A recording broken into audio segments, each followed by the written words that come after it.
তো hello everyone, কেমন আছো সবাই? আশা করি ভালো আছো। আজকে নিয়ে চলে আসলাম আমার একটি নতুন ভিডিও নিয়ে তোমাদের সামনে। আজকে মূলত আমি কিছু বাইকের অ্যাক্সেসরিজ নিয়ে কথা বলবো। মূলত একটি সমস্যা হচ্ছিল ব্যাটারি নিয়ে, তো সেইটা নিয়ে তোমাদের সাথে কথা বলবো।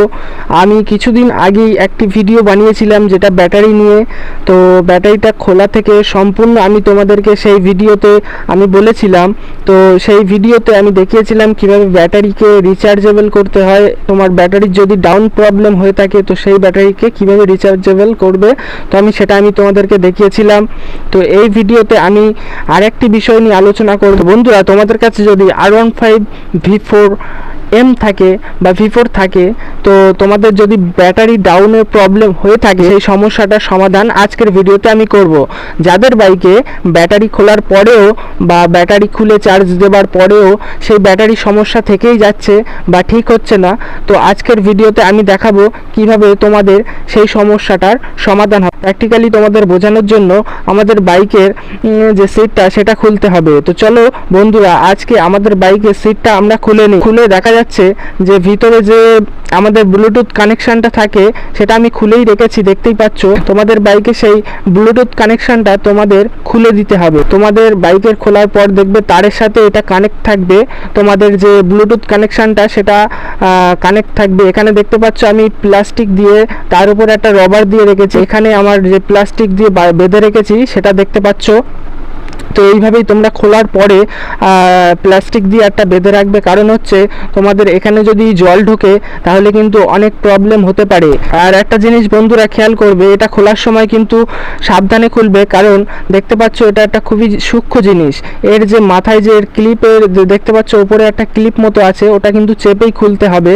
এর ওপরে দেখো একটা ক্লিপ আছে, সরু সরু কিছু তারের মতো আছে। তো এখানে এই যে চেপে তারপরে খুলবে, না হলে কিন্তু এটা ভেঙে যেতে পারে। আর যদি ভেঙে যায় তাহলে কিন্তু সব বেকার হয়ে যাবে।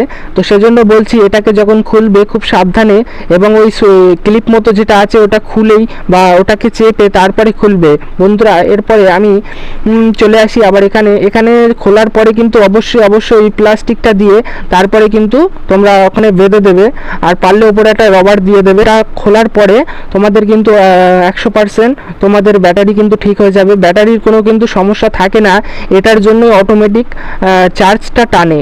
এই ব্লুটুথ কানেকশানটা তোমার ফোনে যদি কানেক্ট না করাও থাকে তবুও কিন্তু ব্লুটুথটা অটোমেটিক তোমার ফোনের সাথে কানেক্ট যদি নাও করো তাও কিন্তু অটোমেটিক টানতে থাকে। তো তুমি যদি বাইক কিছুদিন 3-4 দিন বাড়ি বসিয়েও রাখো তাও কিন্তু এই ব্লুটুথ কানেকশানের দ্বারা কিন্তু তোমাদের চার্জটা টানতেই থাকবে আর চার্জ লো হতেই থাকবে। তো কিছুদিন পরে তোমরা বাইকটা যখন স্টার্ট দেবে তখন কিন্তু স্টার্ট নেবে না। তো এই ছোট্ট জিনিসটার জন্যই কিন্তু বাইকের অনেক বড় সমস্যা হতে পারে। তো সেজন্য তোমরা অবশ্যই এই জিনিসটা খুলে দেবে।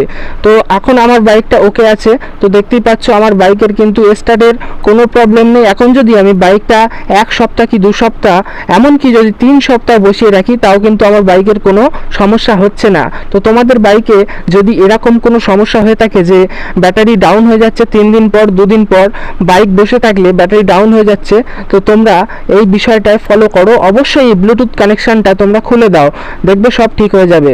তো বন্ধুরা, এই পর্যন্ত আজকের ভিডিও পর্যন্ত যারা আমাদের এই ভিডিওটা দেখছো অবশ্যই তাদেরকে অসংখ্য ধন্যবাদ। আবারও একটা ব্লগ নিয়ে তোমাদের সামনে দেখা হবে পরের ভিডিওতে। তো দেখা হচ্ছে পরের ভিডিওতে। ততক্ষণ ভালো থাকবেন, সুস্থ থাকবেন। Good bye.